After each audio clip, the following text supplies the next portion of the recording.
అందరికీ హాయ్. ఇప్పుడే చూశాను మిరాయి. అసలు ఏమి సినిమా. హనుమాన్ సినిమా చూసినప్పుడే గూస్ బంప్స్. హనుమాన్ సినిమాకు మించి ఉంది. ఇలాంటి సినిమా ఈ రోజులలో వస్తుంది, ఇప్పుడు వస్తుంది నేను అనుకోలేదు. ఏంటి అసలు అబ్బా, బాహుబలి ఏంటి, బాహుబలి 3 ఏంటి, ఇలాంటి సినిమా నేను లైఫ్లో చూస్తా అనుకోలేదు. డిఫరెంట్గా అంతకు మించి ఉంది. బాహుబలి ఒకప్పుడు మనకు మించి, దానికి మించి ఉంది. అసలు మనోజ్ గారు ఫైట్లు ఏంటి, ఆ 9 గ్రంథాల గురించి సినిమా తీశారన్న. 9 గ్రంథాలు ఏదో చూపిస్తారు. 9 గ్రంథాలు చదవడం వల్ల తంత్ర మంత్రాలు అనేది చాలా పూర్వం ఎలా ఉండేది, దేవుళ్ళు ఎలా ఉండేవాళ్ళు, చాలా అంటే చాలా బాగుంది. ఇలాంటి సినిమా నేను లైఫ్లో చూస్తా అనుకోలేదు. ఇలాంటి సినిమా మళ్ళీ వస్తుందో రాదో తెలియదు, కానీ ప్రతి ఒక్క ఫ్యామిలీస్ చెప్తున్నా, బల్ల గుద్ది చెప్తున్నా, ఇలాంటి సినిమా మీరు చూసింటారు. లాస్ట్లో ఉంటుంది చూడు, శ్రీరాముడి ఎంట్రీ. ఆ ఎంట్రీకి ఒక్కొక్కరి గూస్ బంప్స్, థియేటర్ మొత్తం అల్చలు, దుమ్ము దుమ్ము లేపారు. అబ్బా అబ్బా ఏమి cinema. Karthik sir, director sir, మీకు తల వంచి నమస్కారం పెడుతున్నా. ఇదే ఇదే హనుమాన్ సినిమాలో ఉంటుంది కదా, ఇందులో స్టిక్ ఉంటుంది చూడు, శ్రీరాముడి చేతిలో ఉన్న స్టిక్. లాస్ట్ ఫైట్ ఉంటుంది చూడు. ఈ సినిమాని గురించి చెప్పదలుచుకోలేదు.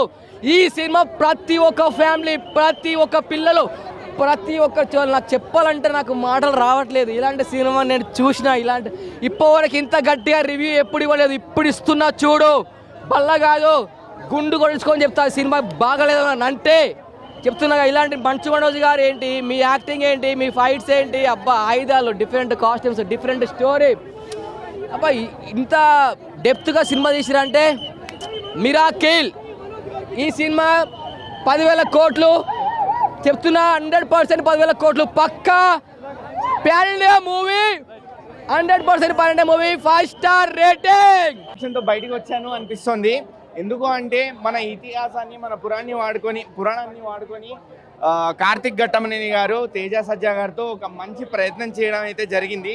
అఫ్కోర్స్ స్టోరీ కొంచెం నరేషన్ అనేది స్లో ఉంటుంది, బట్ మూవీ అయితే ల్యాగ్ అని చెప్పను. స్టోరీ అనేది మెల్లగా లోపలికి వెళ్తూ ఉంటుంది. నరేషన్ అనేది స్లో ఉంది.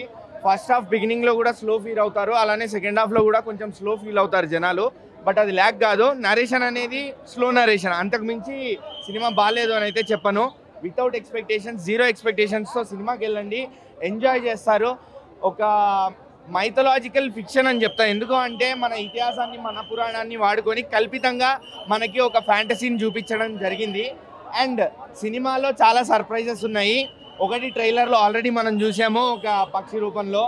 అది ఏంటి అనేది మనకి సినిమా చూస్తే మీకు అందరికీ అర్థమవుతుంది క్లియర్గా. ఆఫ్కోర్స్ రాముడు బ్యాక్డ్రాప్, పక్షి, మీరు ఆల్రెడీ మీ గెసెస్ మీరు చేస్తూనే ఉండొచ్చు, బట్ సినిమా చూస్తే మీకు ఇంకా క్లారిటీ వస్తుంది. అట్లానే క్లైమాక్స్లో మంచి మంచి ట్విస్ట్లు కూడా ఉన్నాయి.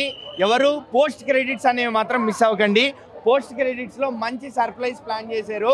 నేనైతే ఏంటి ఆ సర్ప్రైజ్ అనేది స్పాయిలర్ ఇవ్వను జనాలకి. సో మీరు మాత్రం ఆ పోస్ట్ క్రెడిట్ సీన్స్ మిస్ అవ్వకండి. ఎండ్ టైటిల్స్ పడిపోతున్నాయి కదా అని బయటకు వచ్చేయకండి. మంచి పోస్ట్ క్రెడిట్ సీన్ ఉంది. అట్లానే మంచు మనోజ్ గారు ఒక ఫియరీ కంబ్యాక్ అని చెప్తాం మంచు మనోజ్ గారికి. బ్లాక్ స్వాడ్, మహావీర్ రామ, ఆయన పేరుకి తగ్గట్టు, ఆయన బాడీ కట్అవుట్కి తగ్గట్టు, ఆయన స్క్రీన్ నేమ్కి తగ్గట్టు రాక్ చేశారు పర్ఫార్మెన్స్ని. అసలు మామూలుగా లేదు ఆయన విలనిజం మాత్రం. అండ్ తేజ సజ్జా, అసలు ఏం చెప్పాలో కూడా అర్థం కావట్లేదు తేజ సజ్జా గురించి. చిన్నప్పటి నుంచి ఇంత బుడ్డ పోరోడ్లాగా చూస్తూ పెరిగాము. ఇప్పుడేమో పెద్ద పెద్ద సినిమాలు, పెద్ద పెద్ద పాన్ ఇండియా లెవెల్లో, అట్లనే మొన్న సూపర్ హీరో, ఇప్పుడేమో సూపర్ యోధా.